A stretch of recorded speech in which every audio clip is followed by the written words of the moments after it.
यूहन्ना का मुकाशफा उसका पहला बाब 17-18 आए।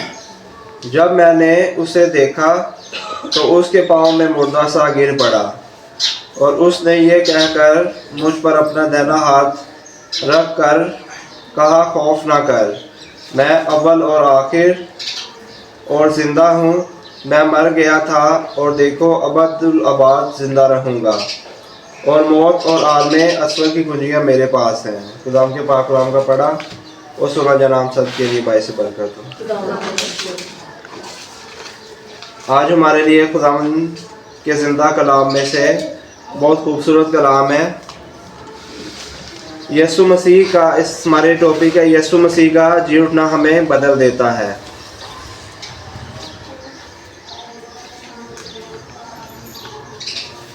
हमारे लिए आज के कलाम में से हम जब गौर करते हैं तो देखते हैं कि जब खुदावन यीशु मसीह अपने शागिर्दों के साथ था तो उनके अंदर एक अजीब सी खुशी थी। वो बहुत खुश रहते थे क्योंकि खुदावन यीशु मसीह उनके साथ था। जब खुदावन यीशु मसीह उनके साथ था तो खुदावन यीशु मसीह के साथ होते हुए वो बहुत से बड़े बड़े मौज़ात देखते हैं कि खुदावन यीशु मसीह मुर्दों को ज़िंदा करता है, अंधों को आंखें देता है, कोड़ियों को पाक साफ करता है। मेरे अज़ीज़ों, जब हम ईद फसा की राह की तरफ जाएं, जब यीशु मसीह पकड़वाया गया और शागिर्दों से अलग हुआ, उस वक्त से हम देखते हैं कि शागिर्द बहुत मायूस नज़र आते थे। और जैसे ही तीसरे दिन हमारा और आपका मालिक खुदावंद यीशु मसीह मुर्दों में से जी उठा तो फिर शागिर्दों में बहुत खुशी नज़र आती है क्योंकि हमारा खुदावंद यीशु मसीह मुर्दों में से जी उठता है। मैं आपको ये बताना चाहता हूँ कि जब खुदा हमारे साथ है तो हम बहुत सी खुशियाँ, बहुत सी नेमतें, बहुत सी बरकतें रिसीव करते हैं। और जब हम खुदा से दूर होते हैं तो बहुत सी मायूसियाँ, उदासियाँ और बहुत सी बीमारियाँ हमको घेर लेती हैं और वो हमको खुदा से दूर करती हैं। हमें चाहिए कि हम खुदा से कभी भी दूर ना हों बल्कि हमेशा उससे लिपटे रहें और खुदावंद की नेमतों बरकत को रिसीव करें। और फिर एक सुबह आई, वो सुबह ऐसी थी जिसकी किरणों में शफा और फतह थी। ऐसी सुबह आज तक दोबारा कभी नहीं चढ़ी। हम हर इतवार को दुआ करते हैं और गुड फ्राइडे को साल में एक दफ़ा मनाते हैं। यीशु मसीह ने दुनिया की ताकतवर चीज़ को अपने पांव तले कुचल दिया, इसलिए हम खुदावंद यीशु मसीह का ईस्टर और गुड फ्राइडे मनाते हैं। ये फतहमंदी का दिन है। हम इतवार को इस बात का ऐलान करते हैं कि हम फतहमंद लोग हैं। और गुड फ्राइडे हमारे लिए इसलिए अहम है क्योंकि खुदावंद ने लानती मौत को रास्तबाजी में बदल दिया। जो लकड़ी पर लटकाया जाता था वो लानती होता था, लेकिन आपके और मेरे खुदा ने उस निशान को बाबरकत बना दिया। और आज हम इस निशान का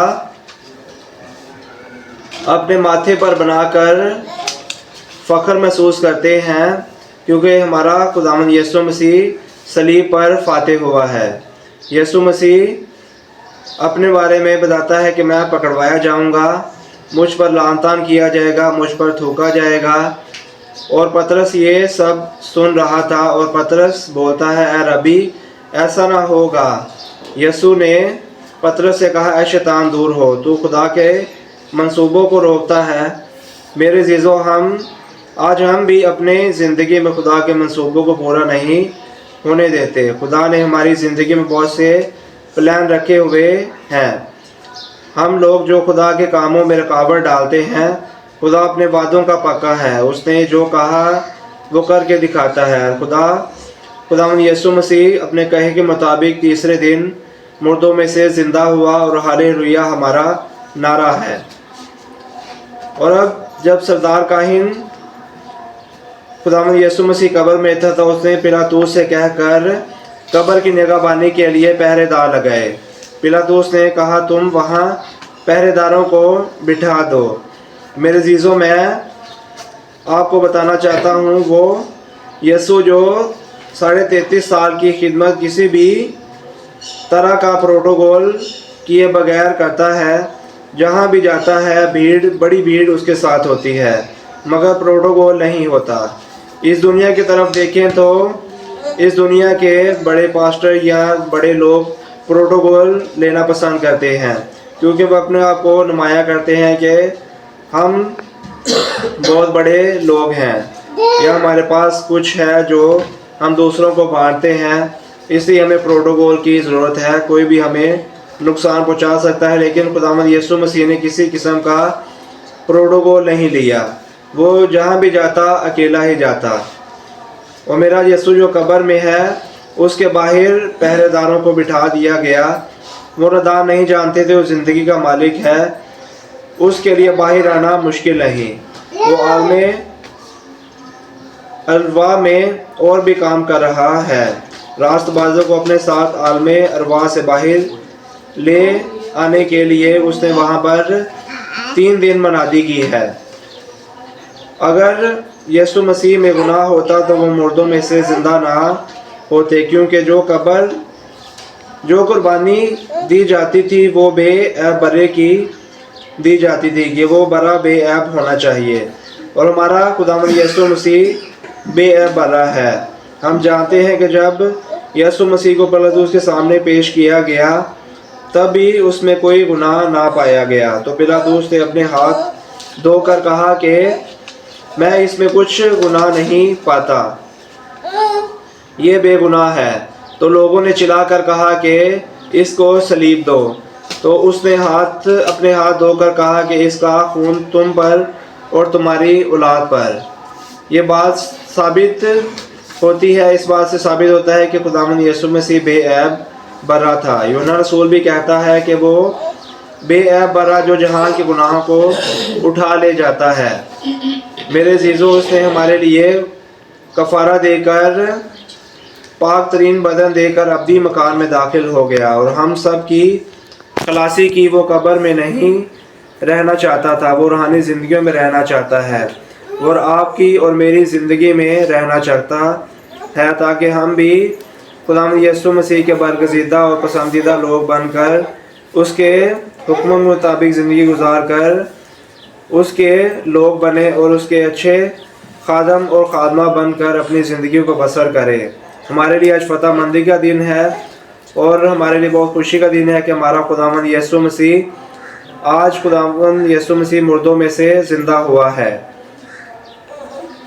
आज ईद पाशका का हमारे लिए ये पैगाम है कि हम भी ज़िंदा हुए यीशु के साथ ज़िंदा हों और अपनी ज़िंदगियों को कब्रों की मारिद ना बनाएं, बल्कि अपने गुनाहों से तौबा करके दोबारा गुनाह ना करने का वादा करके खुदावंद यीशु मसीह के साथ ज़िंदगी बसर करें और नेक काम करें और खुदावंद यीशु मसीह के साथ अपनी ज़िंदगी के वारिस बने, उससे खुशियाँ दूसरों के साथ बांटने वाले बन सकें। खुदावंद यीशु मसीह आपको मुझे इस कलाम के वसीला से बरकत अता करे। मेरी तरफ से आप सबको सलाम। खुदावंद की सलामती हम सब पर हो, क्योंकि जब खुदावंद यीशु मसीह आता तो वो यही कहता था कि तुम्हारी सलामती हो। आज हमें बहुत खुशी है कि खुदावंद के खादिम ने कलाम मुक़द्दस में से बहुत ज़्यादा खूबसूरती से बयान किया और यूहन्ना आरफ की मार्फत लिखा गया मकाशफा उसने बयान किया। और ये मकाशफा आखिरी किताब है कि जो पैदाइश से लेकर जो बातें हो गई हैं उनको भी बताता, जो होने वाली है वो भी बताता है। आज हमारे लिए बहुत खूबसूरत दिन है, जैसे कि आज सबत का दिन है। आज जगह जगह बातें हो रही हैं। खुदावंद एक एक खादम को हिम्मत और ताकत दे और एक एक के होठों का जुम्मा ले, एक एक जगह पर वो सिक्योरिटी का काम भी वो खुद करे और खुदावंद के खादमों की भी वो निगाहबानी करे, उसके होठों का जुम्मा ले। हाँ, आज हम अपने सर को झुकाएं और खुदावंद के तख्त के सामने सिर नगू हुए कि हमारा हादी और रहनुमा है, हमारे दिल और गुर्दे से वाकिफ है कि हम किसकी चीज़ के मोहताज है। नहायत ही मेहरबान ने खुदावंद तेरी तारीफ और तेरी तमजीद करते हैं कि शुक्र है रहीम बाप के तूने हमको ये मौका बख्शा, ये मौका देखने के लिए शौकत मेहरबानी है खुदावंद, जिसा तूने रात हमारी फास निगाहबानी की है, दिन दलिया हमारी फास निगाहबानी कर, मुश्किलातों से बचा के रख, आजमाइश में से निकलने की राह पैदा कर, तंगी और तकलीफ से बचा के रख, क्योंकि तू है जो था जो आने वाला। हर एक आंख तुझे देखेगी, हर घुटना तुझे सजदा करता है। तेरे बंदे कमजोर है, तेरा कलाम ताकतवर है, तेरे नाम में, तेरे कलाम में, तेरे खून में फतह है। मैंने खुदावंद इन बच्चों को तेरे तख्त सन पेश किया, इनके दिल दिमाग ज़हनों को ताज़ा कर, नया दिल, नया दिमाग, नई रूह आता कर खुदावंद। जबकि हम तू हमारे साथ है तो हम खुश है। हाँ खुदावंद, सारी शैतान की ताकत को जलाकर राख कर दे, जैसे कि खुदावंद तेरी नाम की हमदो सना बच्चों ने की, तो खुदा इनके तूने मदद और हिफाजत की, आगे भी इनको चलने की हिम्मत और ताकत दे और अपने खादमों को चुन ले खुदावंद। तू कहता है कि फसल बहुत है और मजदूर थोड़े हैं, मैं मालिक से कहूँगा कि मजदूर भेजे, क्योंकि कटाई के वक्त आसान तरीके से कटाई हो सके। ऐसे खुदावन एक को पूरी बरकत दे। हाँ खुदा मुल्क पाकिस्तान के साथ हो, जैसे कि ये लड़ाइयाँ और लड़ाइयों की फैन सुन रहे हैं खुदावन, ये खुदावन ये तो तू कहता है कि ये तो सब कुछ होगा, मगर जो आखिर तक बर्दाश्त करेगा वो निजात पाएगा। निजात तेरे पास है, खुशी तेरे पास है। एक एक को बड़ी बरकत दे। जिसने भी हदिया और नजराना डाला है उसको हजार गुना देना खुदावन। बहुत ज़्यादा बरकतें, बहुत ज़्यादा नेमतें अता कर खुदावन। आगे चलने की हिम्मत और ताकत दे। जितने भी इस वक्त आगे झुके हैं, एक एक को बड़ी बरकत दे, एक एक को बरकतों से मालो माल कर खुदावन। हमारी अर्ज़ा दरख्वास्त सुन और कबूल कर, मसीह यीशु दवा सदी की मांगती हैं, आमीन। ऐ हमारे बाप, तू जो आसमान पर है, तेरा नाम पाक माना जाए, तेरी बादशाह आवे, तेरी मर्जी जिस तरह आसमान जमीन पर भी हो। हमारे रोज़ की रोटी आज सन दे, जिस तरह से अपने कर्जा माफ़ करने तू सारे कर्जा माफ़ कर दे। सानू आज़माइश तेरा पास सुख बुराई तो बचा, क्यों जो बादशाह कुदरत जलाल हमेशा तक तेरा है, आमीन। सलाम मरियम पर फजल खुदावंद तेरे साथ है, तू औरतों में मुबारक है, मुबारक तेरे पेट का फल यीशु। ऐ मुकद्दसा मरियम खुदा की माँ, हम गुनहगारों के वास्ते दुआ कर, अब और हमारी मौत के वक्त, आमीन। फिलहाल बाप और बेटे मुक़द्दस का हो, जय शिकत हमेशा हमेशा इन सब बच्चों के साथ साथ। बाद का वक्त ख़त्म हो गया, आप सलामती से जा सकते हैं, आमीन।